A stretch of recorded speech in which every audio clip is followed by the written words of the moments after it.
اب پہلا مخرج دیکھیں، مخرج کی تفصیل آ گئی۔ اب پہلا مخرج اقصی حلق، پہلا مخرج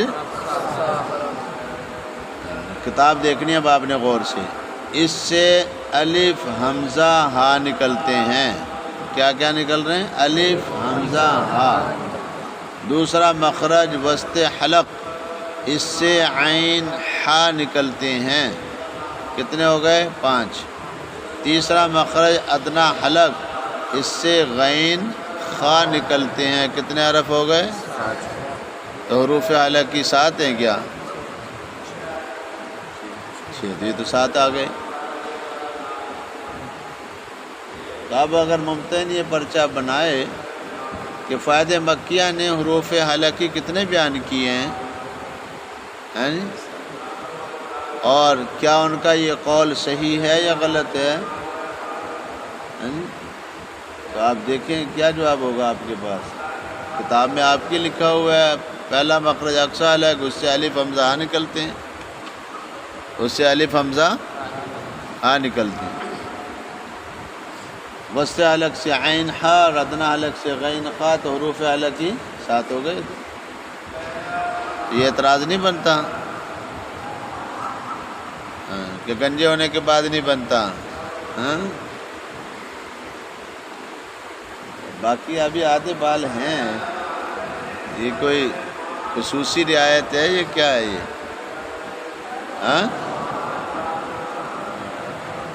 خصوصی رعایت کیوں ہے؟ سب کی ایک جیسی ٹینڈ ہونی چاہیے۔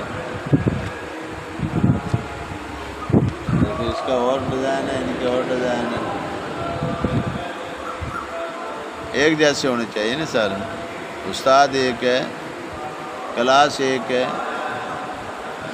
تو سر میں کیوں فرق ہے ابھی؟ اور بال رکھنے والے جو ہے نا وہ اپنے آپ کو بہتر نہ سمجھیں حلق والوں سے۔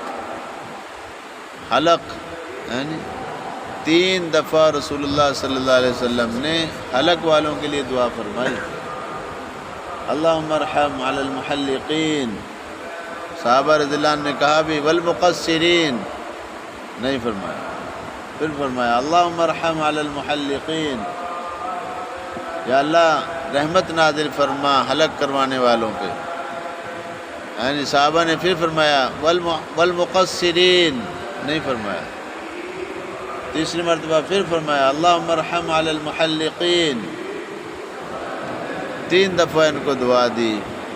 پھر صحابہ نے درخواست کی والمقصرین، چوتھی مرتبہ فرمایا اللہم ارحم محلقین والمقصرین۔ ان کے لیے 1 دفعہ دعا ہے، ان کے لیے 3 دفعہ دعا ہے۔ اور کس کی دعا ہے؟ رسول اللہ صلی اللہ علیہ وسلم۔ حضرت علی رضی اللہ تعالیٰ عنہ نے اسی لیے یعنی بال رکھنے ہی چھوڑ دیے، ساری زندگی گنجا ہونا انہی کی ان کا عمل ہے سب سے زیادہ۔ ادھر بال آئے فوراً اس طرح پھیر دیتے۔ اور طالب علموں کے لیے افضل یہی ہے، طلباء جو ہے نا جو بال نہ رکھیں، کیونکہ بال رکھنے بال کو بھی غذا چاہیے، اور ان کی غذا خون ہے، تو آدھا خون تو یہی پی جاتے ہیں، آدھا پھر سبق پی جاتا ہے، ٹینشنیں پی جاتی ہیں، اور یعقوب کی تو اور بھی بہت سی پریشانیاں ہیں،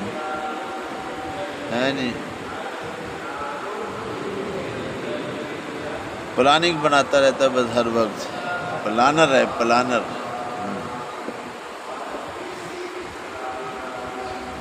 ہاں جب پڑھ کے فارغ ہو جاؤ گے پھر یہ سنت ہے، بے شک عمل کر لیں بال رکھنے کی، لیکن ہیرونچیوں والے بال نہیں رکھنے ہیں، نہ کبھی دھوتے ہیں نہ کبھی کنگھا کرتے ہیں۔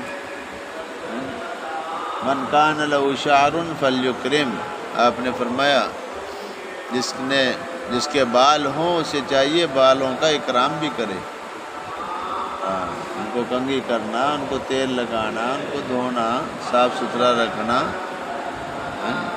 بل پڑے ہوئے ہیں، مٹی لگی ہوئی ہے، بھبو بنے ہوئے، چلیں، اور یہ اعتراض سمجھی ہو؟ اعتراض سمجھے کہ نہیں؟ اعتراض یہ ہے کہ صاحب فؤاد مکیہ نے، قاری عبدالرحمن مکی رحمہ اللہ نے 7 حروف حلقی بیان کر دیے. حروف حلقی بالاتفاق 6 ہیں، کسی کے ہاں بھی حروف حلقی 7 نہیں ہے. تو اس کا جواب خلاصے میں لکھا ہوا ہے. اس کا جواب کیا ہے کہ حروف حلقی تو 6 ہی ہیں. حروف حلقی ہاں، البتہ الف کو جو بیان کیا ہے، اعتراض اس کی وجہ سے ہو رہا ہے نا، باقی تو 6 ٹھیک ہیں. الف کو جو یہاں بیان کیا ہے اس لیے بیان کیا ہے کہ الف جوف حلق سے ادا ہوتا ہے. الف اور جوف حلق میں سب سے پہلا جو مقام ہے وہ اقصی حلق ہے. مخارج کہاں سے شروع ہو رہے ہیں؟ اقصی حلق سے. اور حلق کی ابتدا کہاں سے ہے؟ حلق اقصی حلق سے. تو یہ چونکہ جوف کی ابتدا میں ہے اقصی حلق، اس لیے اس کو یہاں بیان کر دیا ہے مبدأ مخارج ہونے کی وجہ سے. مبدأ کہ مخارج کی ابتدا یہاں سے ہوتی ہے، اس لیے اس کو یہاں بیان کر دیا. اس کو ہم حرف حلقی نہ سمجھیں آپ. بالاتفاق الف جوفی حرف ہے. اور سمجھ آئی بات؟ ہاں. تو یہاں اتنی سی بات آپ یاد رکھیں گے کہ یہاں جو الف کو بیان کیا گیا ہے اقصی حلق میں، یہ حلقی ہونے کی وجہ سے نہیں ہے بلکہ مبدأ مخارج ہونے کی وجہ سے ہے. مبدأ آگے چلیں جی. تھوڑے تھوڑے سے ہیں وضاحتیں ہیں. تو پہلے نمبر 1 پہ یہ آئی ہے مخارج حروف کے 14 ہیں. تو یہاں ہم صرف یہ بڑھا دیں عند الفرہ. عند الفرہ کے نزدیک ہے. اور قاری عبدالرحمن مکی رحمہ اللہ نے ان کے قول کو ترجیح دی ہے. اور سمجھ آئی بات؟ ہاں. یہ بھی پوچھ لیتے ہیں کہ فوائد مکیہ قاری عبدالرحمن مکی نے کس کے قول کو ترجیح دی؟ تو امام فرہ رہے. پھر یہ اعتراض ہے کہ انہوں نے تو 7 حروف حلقی بیان کر دیے. تو اس کا جواب دیں گے کہ حروف حلقی 6 ہی ہیں.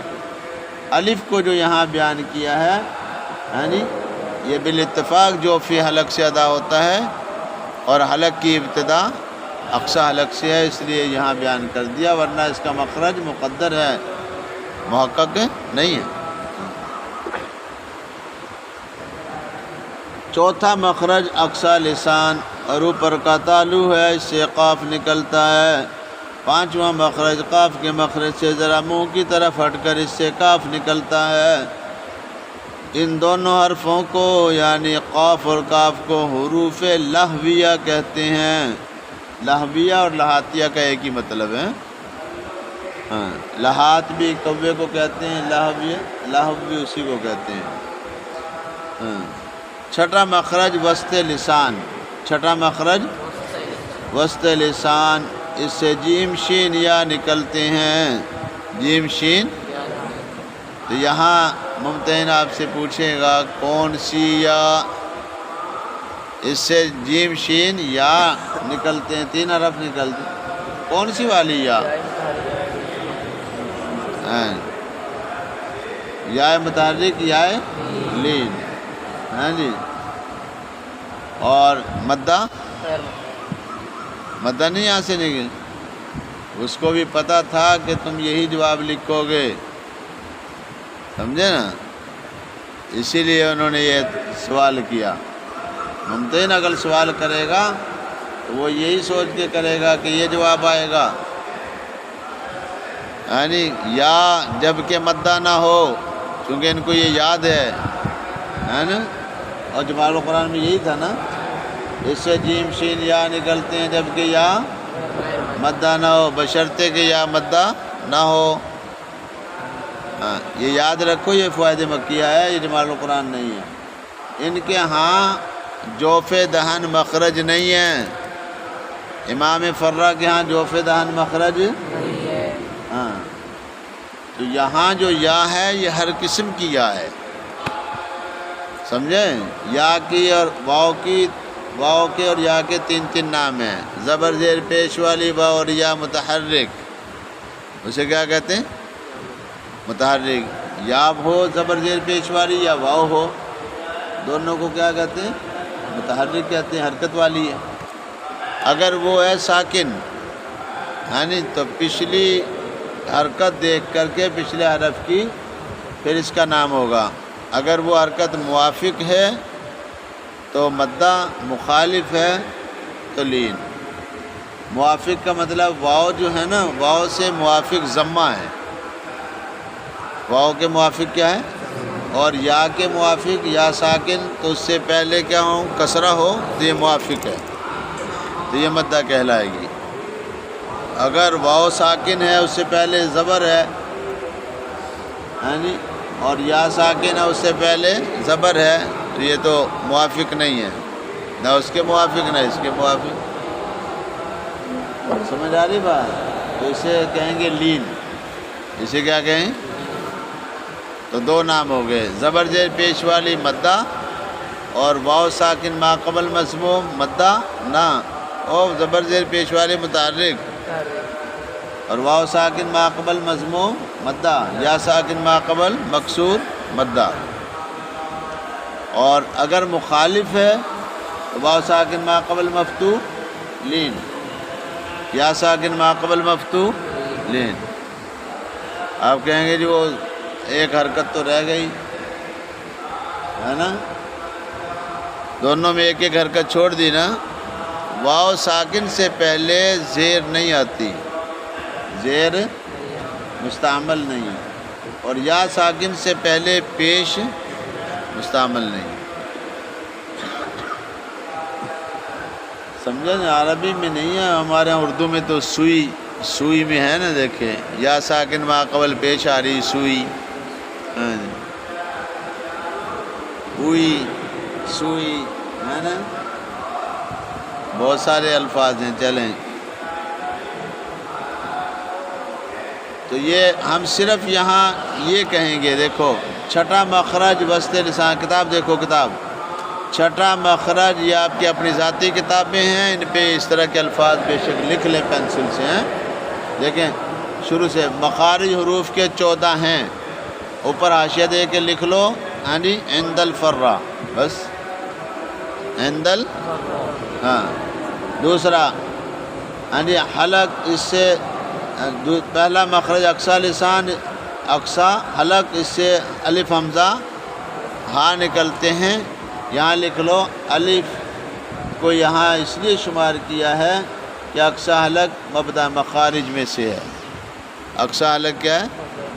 بس چھٹا مخرج، اس کے بعد یہ آئی چھٹا مخرج وسط لسان، اس سے جیم شین یا نکلتے ہیں، یہاں لکھ لیں ہر قسم کی یا، ہر قسم کی یا، متحرک بھی، لین بھی، مدہ بھی، اس لیے کہ یہ امام فرا کا قول بیان کر رہے ہیں، امام فرا کے یہاں جوف دہن مخرج نہیں ہے۔ اور پوچھنے کا مقصد بھی ممتحن کا یہی ہے کہ ان کو یہ پتہ بھی ہے کہ ایسے ہی بس ہے، ہاں جی روٹیاں کھاتے ہیں صبح دوپہر شام، ہاں اور صبح دوپہر شام 3 ٹائم کھاتے ہیں، الحمدللہ بولو۔ ہاں لوگ ایک ٹائم نہیں کھا سکتے بیچارے، یعنی کروڑوں روپے بینکوں میں ایک ٹائم کا کھانا نہیں کھا سکتے بیچارے، اتنی سی روٹی کھاتا ہوں بس، کروڑوں روپے رکھے ہوئے تم نے، تم تو روزانہ تینوں ٹائم 10 روٹیاں کھاؤ تب نہ ختم ہو۔ تو الحمدللہ کہنا چاہیے، اللہ کا شکر ہے تینوں ٹائم کھاتے ہیں نہیں۔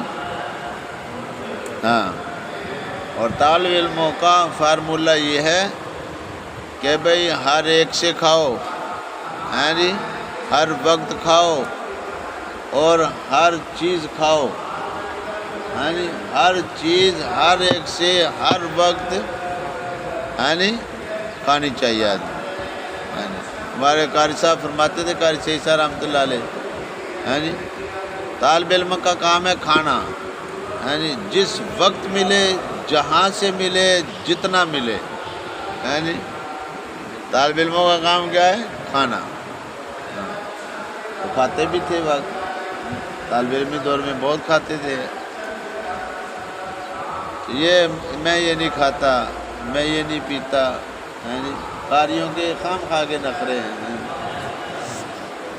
ایک پروگرام میں ایک قاری صاحب سب جانتے ہیں اس لیے نام نہیں لیتا، ہیں جی، انہوں نے بیچاروں نے، میزبان اپنی طرف سے کوشش کرتا ہے، ہر آدمی کوشش کرتا ہے اپنے مہمانوں کے لیے اچھا کھانا بنا لیں، اور اچھا کھانا یہی ہوتا ہے کہ بھئی چاول بنا لیے، ہیں جی، کوئی گوشت بنا لیا۔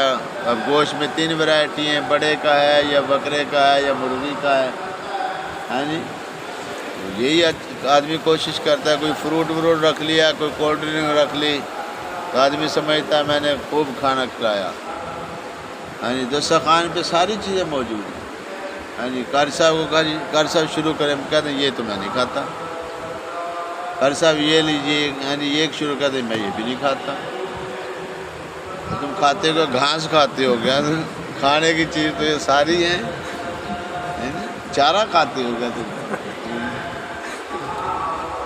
یہی سوال ہوگا نا بھی، چاول تم نہیں کھاتے، ہیں جی، قورمہ پڑا یہ تم نہیں کھاتے، ہیں جی، اور جناب فروٹ رکھا ہوا یہ تم نہیں کھاتے، تو کیا کھاتے ہو پھر؟ گھاس کھاتے ہوں گے، چارہ کھاتے ہوں گے۔ اللہ معاف فرمائے، خام خواہ کے نخرے، خام خواہ کے میزبان کو پریشان کرنا بیچارے کو، ہیں جی، کتنی محنت سے اس نے بنایا ہوگا کہ قاری صاحب آ رہے ہیں، ہیں جی، وہ ظالموں تم نے اس کی ساری محنت پہ پانی پھیر دیا، یعنی نہیں جی اس میں تو جو آپ نے گھی استعمال کیا وہ فلاں ہیں، وہ فلاں ہیں، وہ تو، ہاں جی، میں تو، ہاں جی، زیتون کے تیل میں کھاتا ہوں۔ تو اتفاق سے ان کی گھر والی سے کبھی کبھی، ہاں جی، ہمارے تعلق بھی تھا، وہ ہمارے استادوں سے رشتہ داری تھی ان کی، تو گھر والی کبھی ہمارے ہاں آ جاتی تھی، تو میں نے پوچھ لیا، میں نے کہا تم یہ بتاؤ کہ تمہارے ہاں کھانا کس میں بنتا ہے؟ میں نے کہا ہمارے ہاں بھی اسی میں بنتا ہے جو آپ کے ہاں بن رہا ہے۔ مگر قاری صاحب تو کہہ رہے تھے تم ان کو زیتون کھلا رہی ہو، کہہ رہے وہ ان کو زیتون سمجھتے ہوں گے، خام خواہ۔ تو قاری والے نخرے نہیں کرنا چاہیے، ہاں، اے احمد ہر چیز کھاؤ، جو ملے، جتنی ملے، جہاں سے ملے، ہاں جی، کھاؤ، وہ قاری صحیح رہے گا، لیکن حلال بھی کرو۔ میرے کہنے کا مقصد یہ کہ صرف کھاؤ ہی نہیں، حلال بھی کرنی چاہیے۔ چلیں، تو جیم شین یا، یہاں لکھیں گے ہر قسم کی یا، اور ہر قسم سے مراد 3 ہی ہیں، یعنی واو اور یا متحرک ہوں گی، یا لین یا مدہ، چوتھا نام نہیں ہے ان کا۔ چلے آگے دیکھیں، 7واں مخرج حافہ لسان اور داڑھوں کی جڑ، اس سے غود نکلتا ہے، یعنی 8واں مخرج طرف لسان اور دانتوں کی جڑ۔ 8واں یہ اس لیے ہو گیا نا، 7واں وہ اس لیے ہو گیا کہ جوف دہن، یعنی وہ فرق آ رہا ہے ایک مخرج کا، ہاں۔ 8واں مخرج طرف لسان اور دانتوں کی جڑ، اس سے لام نون را نکلتے ہیں، یعنی لام نون، تو یہاں یہ یعنی لکھ لیں کہ امام فرا کے نزدیک ان کا ایک ہی مخرج ہے، لام نون را کا مخرج ایک شمار کرتے ہیں، تبھی تو 14 ہیں، 2 یہاں سے کم ہو گئے، ایک جوف دہن گیا، 17 میں سے 3 گئے تو باقی 14 ہی رہے، ہاں۔ کہ ہمیں نکالنا تو آتا نہیں بھائی، منفی ہم نے مولویوں نے سیکھا نہیں، حساب جمع کا سیکھا ہم نے، تو بس 2 + 2 4 ہو گئے، 4 + 4 8 ہو گئے، ہے نہیں، پھر نکالنے والا ہم نے سیکھا ہی نہیں ہے حساب، ارے چلیں کہ اپنی جیب سے خام خواہ نکال کے دیں جی.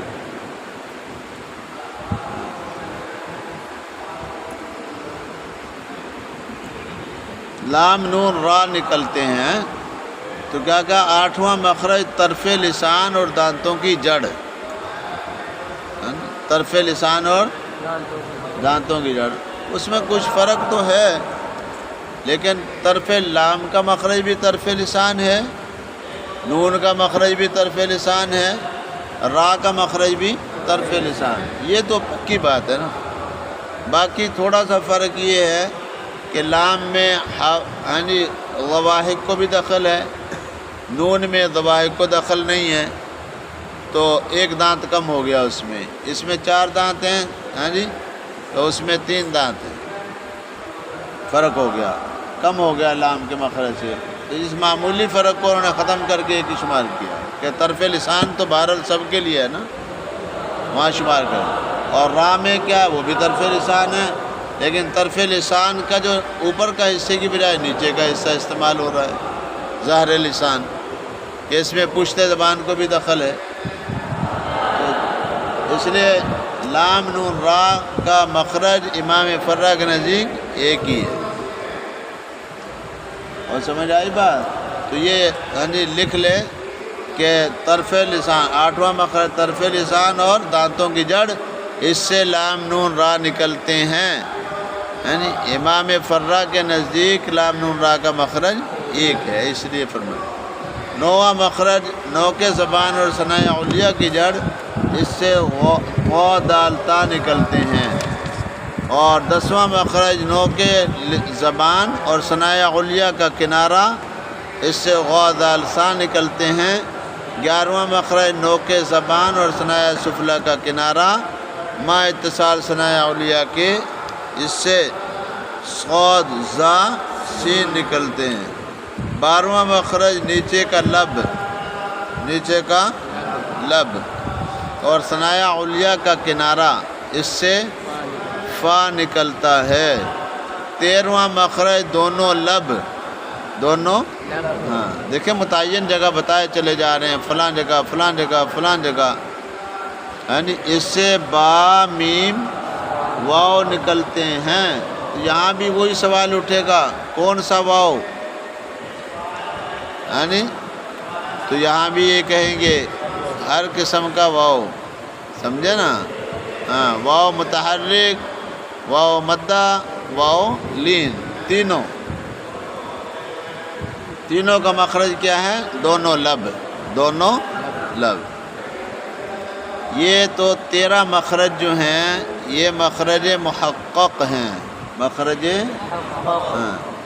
14واں مخرج خیشوم، اس سے غنہ نکلتا ہے، اس سے غنہ نکلتا ہے. اور مراد اس سے نون مخفا و مدغم بادغام ناقص ہے. سمجھے بھائی؟ ہاں، اس کو الگ کر لے، یہ الگ سے سمجھاؤں گا ورنہ گڑبڑ ہو جائے گی. تو آج کا آپ نے کیا کام؟ ایک تو مخارج چاہے یہاں سے یاد کرو، اسی عبارت کو رٹ لو، یا جماعت القرآن والے جو آپ نے یاد کیے ہوئے ان کو دہرا لو، لیکن ہر حرف کا مخرج یاد ہونا چاہیے کہ فلاں مخرج نمبر سے فلاں حروف ادا ہوتے ہیں. ٹھیک ہے؟ دوسرا یہ جو چھوٹی چھوٹی وضاحتیں لکھوائی ہیں ان کو یاد کرو. ٹھیک ہے؟ ہاں، یہ سوال میں بعض اوقات آ جاتی ہیں چیزیں. اور کتنی اہم بات ہے نا، انہوں نے 7 حرف حلقی بیان کر دیے، بتائیں. تو کسی کو مغالطہ ہو سکتا ہے یار فوائد مکیہ میں تو 7 حروف حلقی بیان کیے ہوئے ہیں، حالانکہ حروف حلقی تو 6 ہیں. تو آپ پڑھ کے آئے ہیں فوائد مکیہ، تو ہمیں ہی بتا دیں یار اس کا کیا مطلب ہے. سمجھ آئی بات؟ ہاں، یہ 2 باتیں ازبر یاد کرو. تھوڑا سا آخری عبارت تھوڑی سی سمجھنے کی ہے، تو اس کو اگر ابھی کریں گے تو دماغ میں نہیں آئے گی. جاؤ.